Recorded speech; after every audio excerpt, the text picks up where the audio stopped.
Let's discuss this with Dan McClory, the managing director and head of China for Boustead Securities. Dan, let me begin with what Steve Mnuchin, the Treasury Secretary, had to say on the sidelines of this G20 meeting with the finance ministers. He said, "I don't think in any way the slowdowns you're seeing in parts of the world are a result of trade tensions and the moment." Is that a contradiction with much of the world that is rather worried about the impact of tensions, trade tensions between China and the United States? Well, it is. If you listen to the rest of the world, it definitely is. What I'm trying to discern is how much of it is real and how much of it is rhetoric. There are slowing economies throughout the world.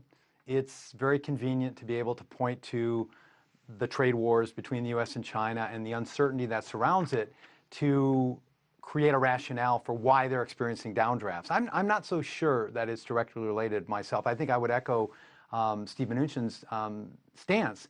Now, there's IMF data to the contrary. There are reports that are coming out. But as we both know, this is a world of perception and emotion and confidence or fear. And if these uncertain elements are out there, it certainly gives rise to economies and therefore economic output not being as robust. So there may be more of an intangible effect than a tangible one, I guess is the conclusion I would come to. U.S. threatened tariffs on all imports from Mexico. That crisis has been averted.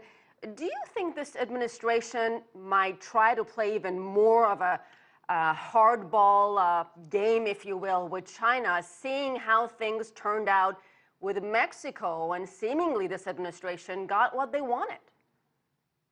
Well, we know the negotiating tactic. We know President Trump, based on his private sector, billionaire entrepreneur background, this is the way he approaches things. So it's no secret. Obviously, every country, every negotiation is different. China being the most formidable competitor that's out there in terms of any type of negotiation. So yes, I think we'll see some large, sometimes seemingly outrageous positions taken, only to have them negotiated down to something that's acceptable to both sides. But make no mistake, I mean, the China-U.S. dialogue is set in a certain direction and a certain trajectory. And, if we looked at what Steve Mnuchin talked about over the weekend, I mean, he basically gave us a couple of glimpses, and President Trump followed up on those today. They talked about the devaluation of the yuan. That's kind of a new one that's gotten out there in the public specter. And then Mnuchin basically saying, we're ready to kind of walk away and increase the tariffs if we don't get the deal we want. So those were the couple of things that I extracted from this weekend. And President Trump is expected to meet President Xi at the G20 in June. What are the expectations? Right. And if no resolution, there's been no resolution so far between these two countries, what has changed to make us believe the outcome this time around will be any different? Well, what do they say? 90% is showing up. I mean, I think getting those two men in the same room together after their ministers and all of the approach conversations have taken place is absolutely critical. And I think there is going to be an outcome of that meeting.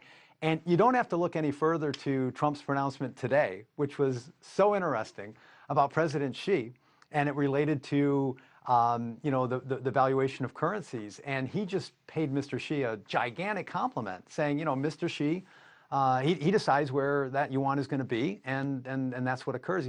As if to say, I wish I could do that. I've got this guy, Jay Powell, in the Fed, who's doing all kinds of crazy things. He increases interest rates, and I have to pay more for our sovereign debt. I mean, I don't like this. So there's a lot of respect between those two men. There really is, Mr. Xi and Mr. Trump. And I can't believe that they're not going to resolve something when they personally come together. And I believe that's going to take place. All right, we'll leave it there. We'll be watching. Dan McClory, thank you so much.